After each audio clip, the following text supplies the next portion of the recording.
नमस्कार, मैं हूँ एकता सोडी और आपसे मुलाकात हो रही है साहित्य सिर्जन में।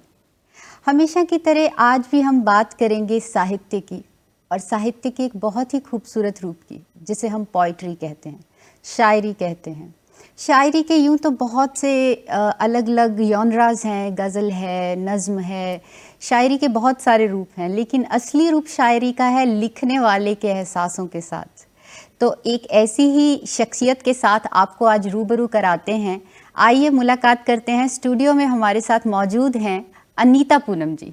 अनीता जी, आपका बहुत बहुत स्वागत है। Thank you so much. सबसे पहले हम अपने व्यूअर्स को रूबरू कराना चाहेंगे कि अनीता जी क्या हैं और कैसे पोइटेस बनी।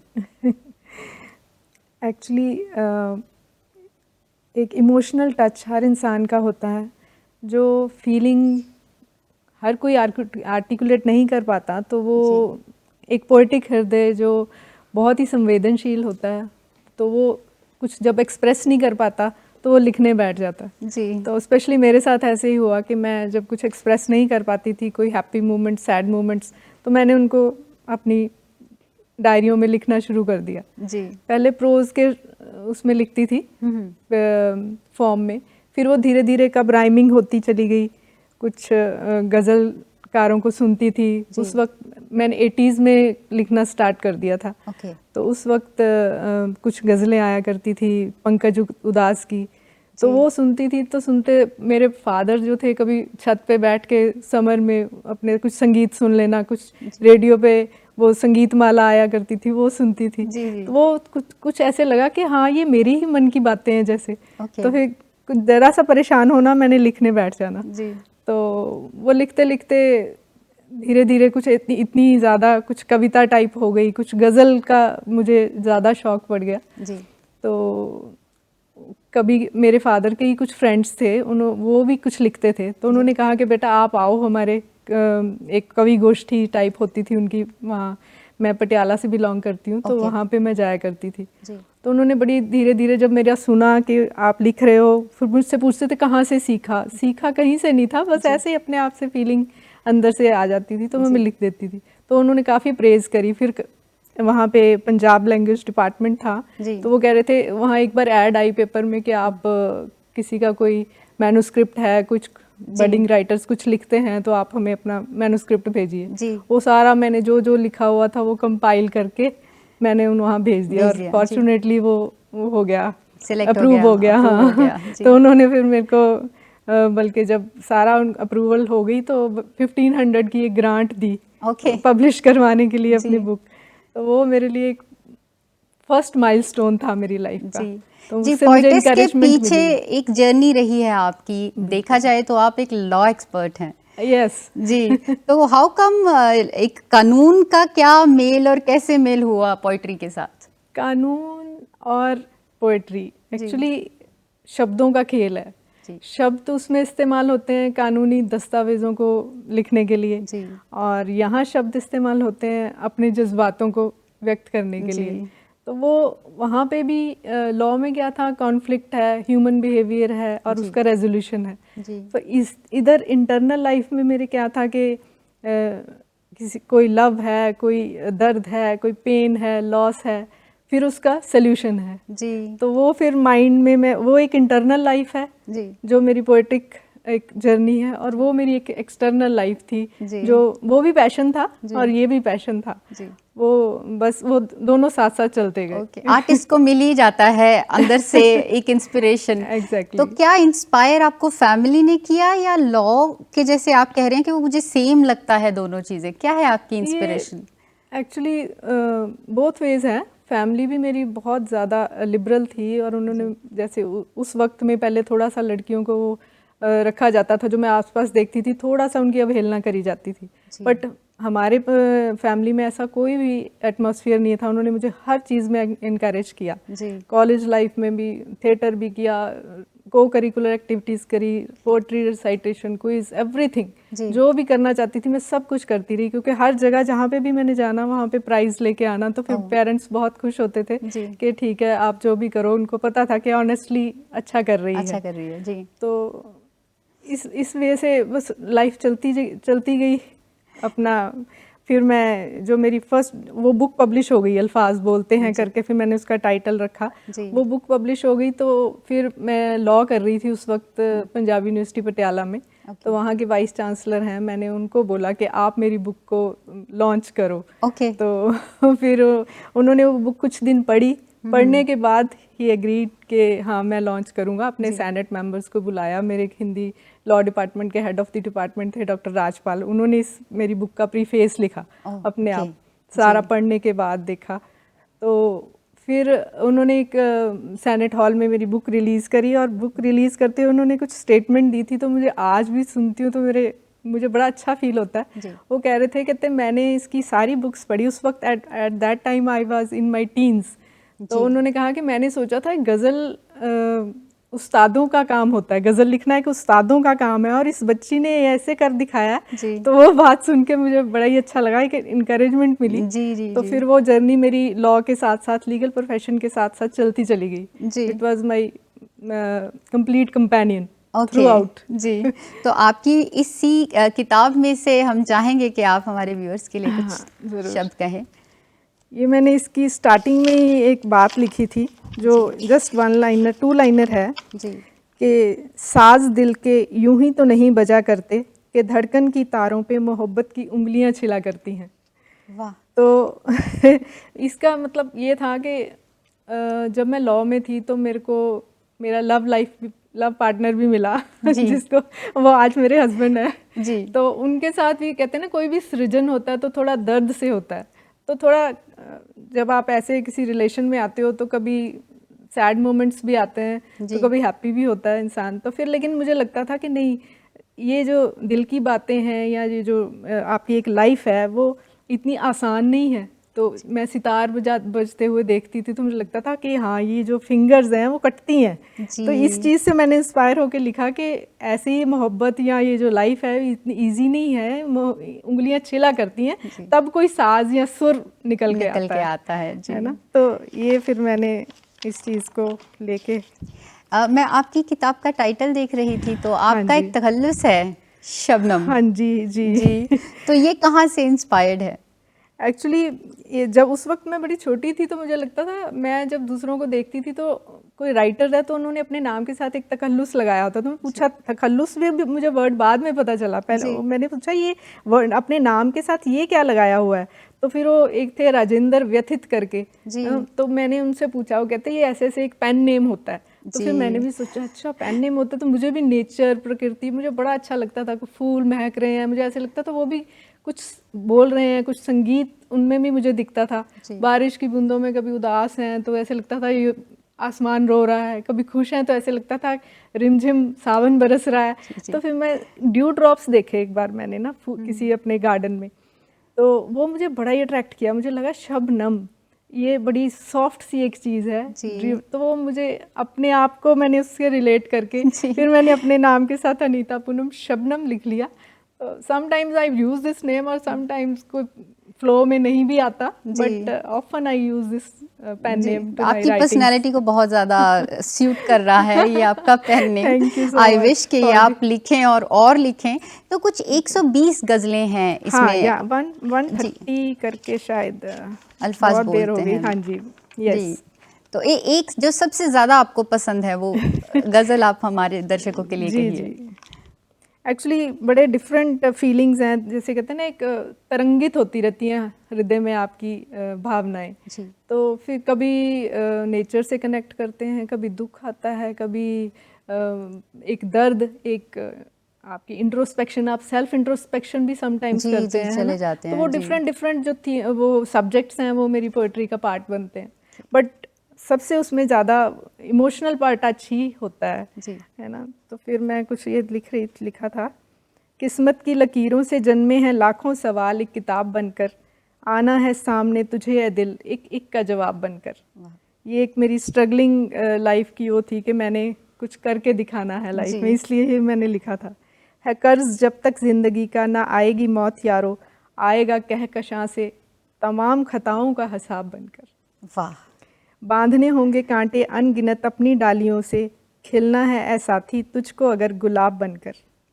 है एक लास्ट शेर है, इसको मैंने इस वे से लिखा, मुझे लगा कि चांद को, जैसे ये शायर लोग बहुत जी। चांद से बहुत इंस्पायर होते जी, हैं ना, बिल्कुल। तो मुझे लगा चांद की तरह अपने आप को रिलेट करूं। फिर मुझे लगा नहीं, चांद की भी तो रोशनी सूरज से आती है। तो बिल्कुल। फिर उस लाइन को फिर मैंने इसमें जी, अपना इरशाद, करा, इरशाद।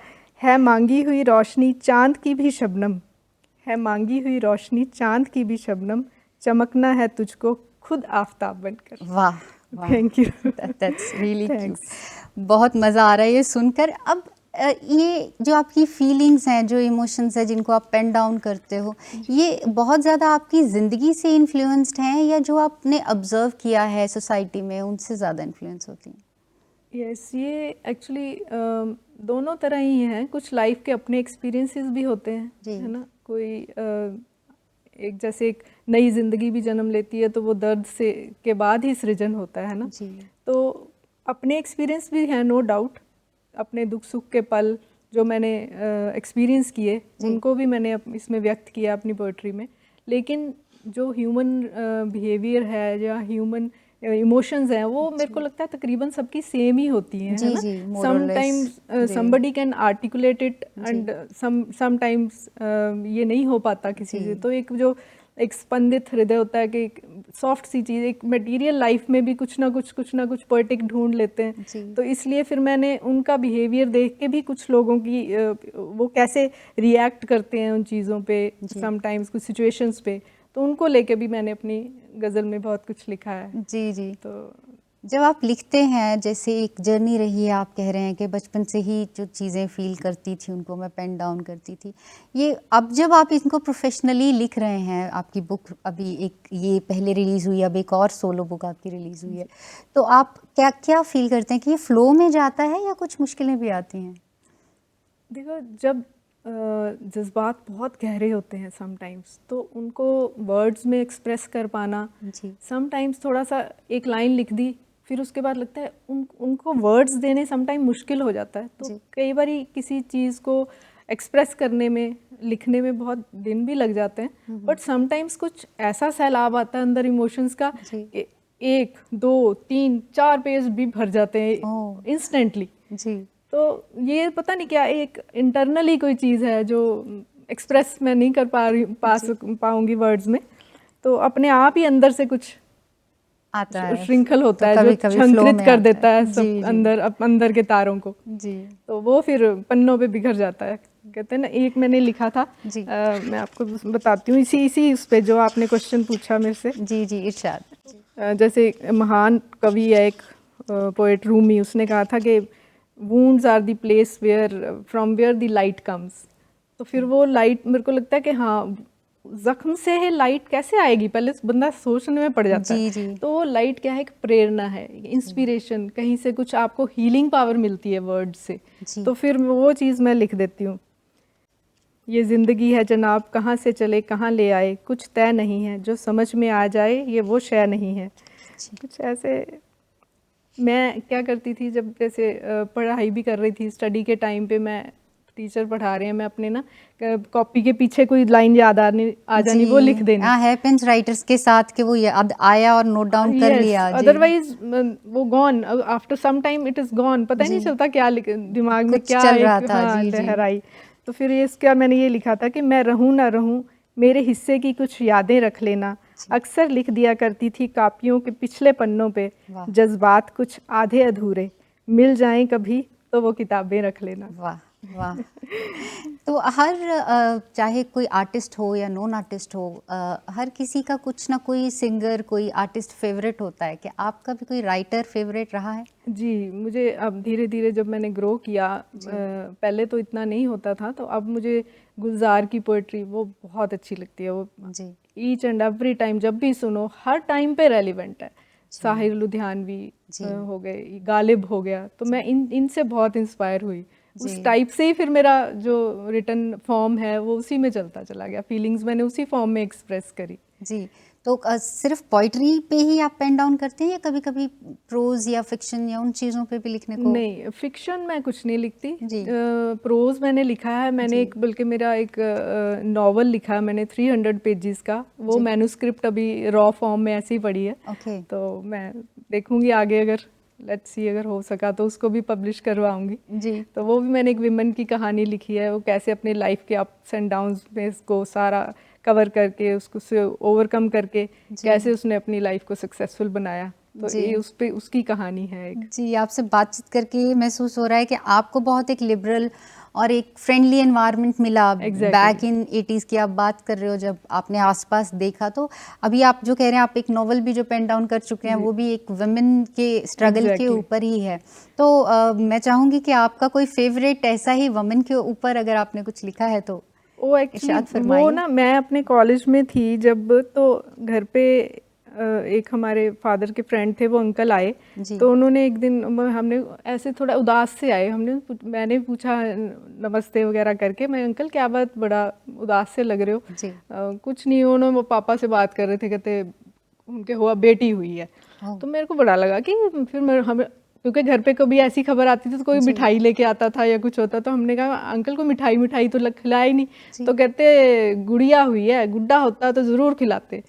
मैं इतना सोच में पड़ गई, मैंने उसी पे कविता लिख दी, उनके वही वर्ड्स प्रॉपर उठा के कि एक दिन अंकल एक हमारे घर आए पर मुंह लटकाए, तो हमने पूछा अंकल मिठाई तो खिला जाते, तो वो कहते गुड्डा होता तो जरूर खिलाते। तो वो मैंने अपने कॉलेज के मैगजीन में दी, वो हमारे प्रोफेसर्स को बड़ी पसंद आई, तो फिर उन्होंने मुझे अपने कॉलेज के मैगजीन्स का एडिटर बना दिया उस दिन से। तो वो इस वे से, मतलब जैसे समाज में कुछ कुरीतियाँ या कुछ ऐसा चीज़ होती है जो नहीं विमेंस को आगे बढ़ने देते, या उनके जन्म पे ही खुशियाँ नहीं मनाई जाती, ये चीज़ मुझे बड़ी पिंच करती थी।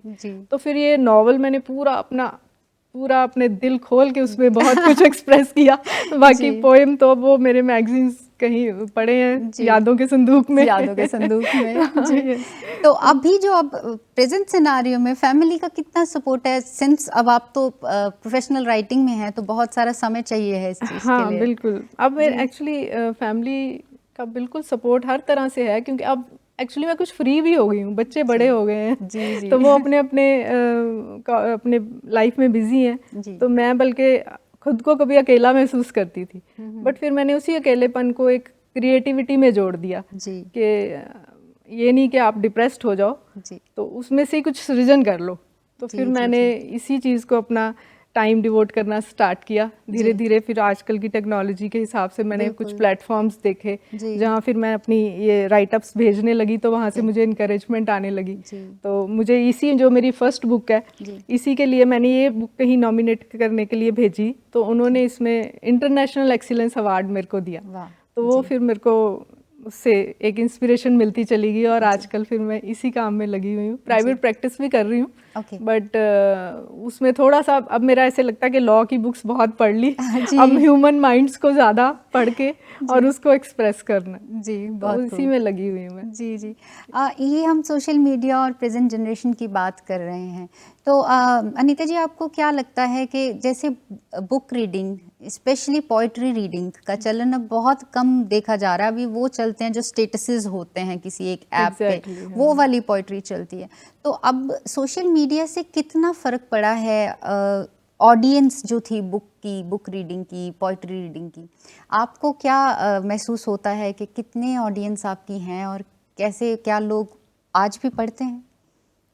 देखिए, जो बुक रीडर्स है ना, वो एक अलग ही कम्युनिटी है, वो एक ग्रुप है जो आज भी बुक रीड करता है। वो मुझे अब पता चला, क्योंकि जब से मैंने ये पब्लिश करवानी स्टार्ट करी अपनी बुक्स, तो मुझे इतने इनके रिस्पॉन्सेज आए कि मुझे लग रहा है कि हाँ, ऐसे तो बिल्कुल ही पहले मुझे भी लग रहा था कि आप बुक कहाँ पढ़नी, मैं खुद भी नहीं बुक पढ़ रही थी काफ़ी देर से, पर कहते हैं ना सोशल मीडिया आपको एक स्ट्रेस भी दे रहा है साथ साथ, तो एक ड्राई लाइफ है, तो इससे क्या है, ये इससे आपको एक कोमलता, एक फीलिंग मिलती है जिससे आप अपने सुकून के पल एंजॉय कर सकते हैं।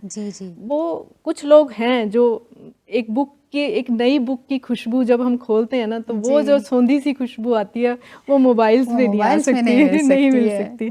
तो इसलिए एक रीडर्स का एक प्रॉपर कम्युनिटी है जो अभी भी इसी उसमें लगी हुई है, और मेरे को लगता है आज के नई जनरेशन को भी थोड़ा बुक्स की तरफ ध्यान देना भी चाहिए, थोड़ा डिस्ट्रैक्शन होए। सोशल मीडिया हम देख ही रहे हैं कितना हमारी लाइफ को आइसोलेट कर रहा है, तो इससे हम अपने आप को कुछ रिलैक्स्ड महसूस करेंगे। हीलिंग फैक्टर हमारे वर्ड्स में होता है जी। जो वो लोग महसूस कर सकते हैं। जी जी। तो मुझे लगता है कि ऑडियंस तो है, ऑडियंस तो है, यस। और ये 2 किताबों के अलावा आपने और भी काफ़ी किताबों में लिखा है और काफ़ी अवार्ड्स आपको मिले हैं। अब हाँ तक के जी, हाँ अवार्ड्स जी। की एक लंबी लिस्ट है, तो Exactly. जानना चाहेंगे कौन-कौन से अवार्ड्स हैं और क्या आपके मन के बहुत करीब है? मेरे को सबसे पहले तो यही इंटरनेशनल एक्सीलेंस अवार्ड मिला, क्योंकि जब मेरी ये फर्स्ट बुक थी उसके बाद मेरा ये काम बिल्कुल बंद हो गया था। मैं अपने जी। लॉ प्रोफेशन में बिजी हो गई ये थी। बैक इन 89 आपने यस, ये तब बुक से। रिलीज की। तो फिर जी। ये बुक मैंने अभी किसी पब्लिकेशन हाउस में दी, जी। तो उन्होंने सारे इसको जजेस बैठे थे तो उन्होंने सिलेक्ट किया इसको Okay. इंटरनेशनल एक्सीलेंस अवार्ड के लिए। तब मेरी एक ऑनलाइन लॉन्चिंग भी हुई थी, तो Okay. वहाँ पे थ्रू आउट वर्ल्ड मेरे ख्याल अमेरिका, जापान, अफ्रीका, स्पेन, कई तरह वहाँ से कई राइटर्स आए countries के हुए थे, writer तो थे। उनके जी। साथ मेरा इंटरेक्शन हुआ। जी। तो वो मुझे फिर बड़ा अच्छा लगा। फिर एक और मैंने कहीं जगह अपनी भेजी राइट अप्स, वहाँ से मुझे नेशनल ऑथर का अवार्ड मिला। वाह। तो जी। ब्लू क्लाउड पब्लिकेशन था शायद। तो इस तरह मुझे टेक्नोलॉजी का मुझे इतना फ़ायदा हुआ कि मुझे वे प्लेटफॉर्म्स मिल गए जी। अपनी पब्लिकेशंस के लिए। पहले पता नहीं होता था कहाँ कौन कहाँ है, कैसे जी, पब्लिश जी। करना है, कैसे करना है।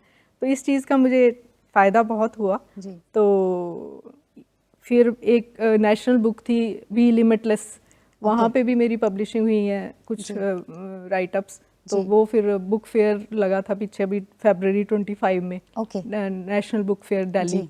तो भारत मंडपम में वहाँ पे शोकेस हुई बड़ी तो उसमें सक्सेसफुली। आपने उसमें बहुत सेल हुई इंग्लिश उसकी। भाषा में भी लिखा या नहीं, उनको हाँ। उनका था जो टाइटल था वो बी लिमिटलेस था, जी। बट अंदर पोइट्री उन्होंने सभी पोइट्स को लिया था इन एनी लैंग्वेज। ओके। तो फिर वो हिंदी में ही एक्चुअली मेरा लिखने की फीलिंग्स जो आती हैं वो हिंदी से मातृभाषा से ज़्यादा निकलती आती हैं। है। मेरे को जी। वर्ड्स नहीं मिलते ज़्यादा इंग्लिश में अपनी फीलिंग्स को एक्सप्रेस करने के लिए। जी। वो जो एक कहते हैं ना दिल टूटना भी ज़रूरी है, वरना वो शब्दों में वो टीस कहाँ से आएगी। ओह वाह। तो फिर ये मुझे अगर मैंने ये इंग्लिश में कहना हो तो मुझे नहीं लगता कि मैं कह पाऊंगी। तो वो जो एक टीस है ना वो रीडर भी महसूस करेगा जब हम लिखेंगे, तो वो वर्ड्स में वो चीज़ होती है, पावर ऑफ वर्ड्स। जी, बिल्कुल, वो मैंने खुद भी अपने लिए महसूस करी है। कई बार मुझे मोटिवेशन मिलती है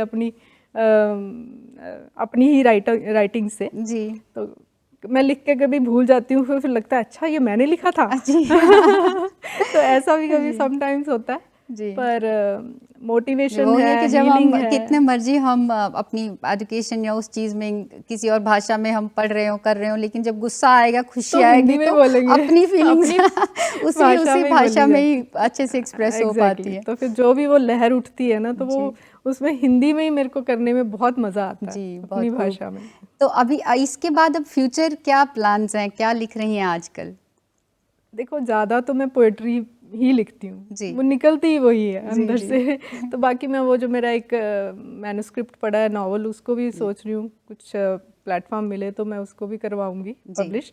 तो बाकी मैं सोशल मीडिया के उस हिसाब से जैसे कुछ पोएम्स को अपनी आवाज़ भी देती हूँ, बोल के अपने इंस्टाग्राम पे उसको डालती हूँ। फिर उसमें जो रिलेटेड पिक्चर्स होती हैं या जो मूविंग कैरेक्टर्स होते हैं वो डालती हूँ। तो मुझे ऐसे लगता है जैसे मैंने एक वीडियो बनाई तो एक बहुत सारा कंटेंट उसमें डाल दिया और वो देखने को भी मिल रहा है, जो मैं बोल रही हूँ उसको वो देखने को भी मिल रहा है। जी जी जी। तो वो ये कि सोशल मीडिया का अगर आज नुकसान है तो बहुत सारे फायदे भी हैं, ये तो लेने रिसीवर पे है कि आप उसको किस कंटेक्स्ट में लेते हैं। जी। बातें तो अभी हम बहुत सारी करना चाहते हैं, बट समय बहुत ज़्यादा इजाज़त नहीं दे रहा है, लेकिन जाते जाते फिर भी आपका कोई भी मनपसंद कोई एक शेर या कुछ अशार अगर आप कहना चाहें। जी, याद तो मुझे सच कुछ नहीं। जैसे अब कभी कुछ ऐसे मोमेंट्स होते हैं जब हमें लगता है कि कोई हमारा नहीं है। कभी मैं ज़िंदगी को भी पत्र लिखती हूँ, है ना, डियर ज़िंदगी, आशा है तुम अच्छी होगी, बहुत दिन हुए मुलाकात हुई, कभी घर आओ, तुम रोज़ तुम्हारा रास्ता तकती हूँ, उदास हो जाती हूँ, आओ तो पास बैठकर खूब बातें करेंगे, तुम अपनी सुनाना हम अपनी कहेंगे। ये काफ़ी लंबी है, मतलब ऐसे मैं अपने अपने विचार प्रकट करती हूँ। तो कभी ऐसे होता है कि मैं डिवाइन से भी कनेक्ट करने की कोशिश करती हूँ, जब लगता है कि नहीं संसार निस्सार है, असार है, कुछ नहीं है। तो फिर मैंने ये लिखा था, प्रिय भगवान, अच्छा है ये पीड़ा ये वेदना दिए जाते हो तुम, इसी बहाने सही पर बहुत याद आते हो तुम। सुना है रो रो के तुम्हें गर कोई पुकारा करे, कितने भी दूर हो उतना ही पास आते हो तुम। देखना है अपनी आहों का अब असर मुझको, भुला के मेरे ऐब कब हृदय से लगाते हो तुम। वाह वाह, तो ऐसे मैं कभी डिवाइन कनेक्ट करती हूँ, कभी नेचर से कनेक्ट करती बहुत हूँ, खूब, कभी बहुत ऑडियंस खूब। से, तो जी, सब जी। मिला जुला एक जी। कॉन्टेक्स्ट बहुत है। अच्छा लगा और बहुत अच्छी चीज़ है कि लिखने को प्रोत्साहनता मिलती रहनी चाहिए है। अल्टीमेटली शायद सुख किताबों से मिलता है, चाहे वो किसी फॉर्म की भी हो, अच्छी पोइट्री हो, अच्छा फिक्शन हो, एग्जैक्टली। अच्छा नॉवल हो, प्रोज हो, चाहे कुछ धार्मिक हो। हाँ, जी धार्मिक से मुझे याद आया, मैं जी सॉरी आपकी बात काट रही हूँ। जी मैंने अपने इन्हीं दिनों में गीता पढ़ी जी और कुछ रिलीजियस कंटेंट जो भी पढ़ा, तो मुझे जी ऐसे लगा शब्दों की पावर है जी ना। गीता भगवान ने बोली, वो शब्द थे, जी अर्जुन का उत्तिष्ठ अर्जुना, उसको कितना मोटिवेट कर दिया। मेरे को जी लगता है लाइफ के सबसे बड़े मोटिवेशनल स्पीकर, साइकोलॉजिस्ट जी भगवान कृष्ण, जी उन्होंने उसको मोटिवेट कर दिया और युद्ध के लिए खड़ा कर दिया। और हम जी भी every time every second we एक आर युद्ध लड़ फाइटिंग अ रहे हैं, फाइट। है ना, जी जी जी अपने अंदर। जी, बिल्कुल तो बिल्कुल, वो शब्दों की पावर, बिल्कुल बिल्कुल। तो उसको मैं जी, रिकॉग्नाइज आपको करना बहुत चाहूँगी। बहुत हमारी तरफ से शुभकामनाएं दूरदर्शन के मंच की तरफ से। और हम चाहेंगे बहुत सारी किताबें और आए और आपको बहुत सारी ऑडियंस मिले, लोग इन्फ्लुएंस हों। और आज के लिए हम इतनी ही गुफ्तगू कर पाएंगे, फिर से मुलाकात करेंगे साहित्य के और बातों पे और थैंक यू, चर्चा पे। थैंक यू, आपका स्टूडियो में आने के लिए बहुत बहुत धन्यवाद। थैंक यू, आपसे फिर धन्यवाद आपका मुलाकात भी। होगी, आप सबसे भी फिर मुलाकात होगी। आज दीजिए इजाज़त, थैंक यू सो नमस्कार। मच।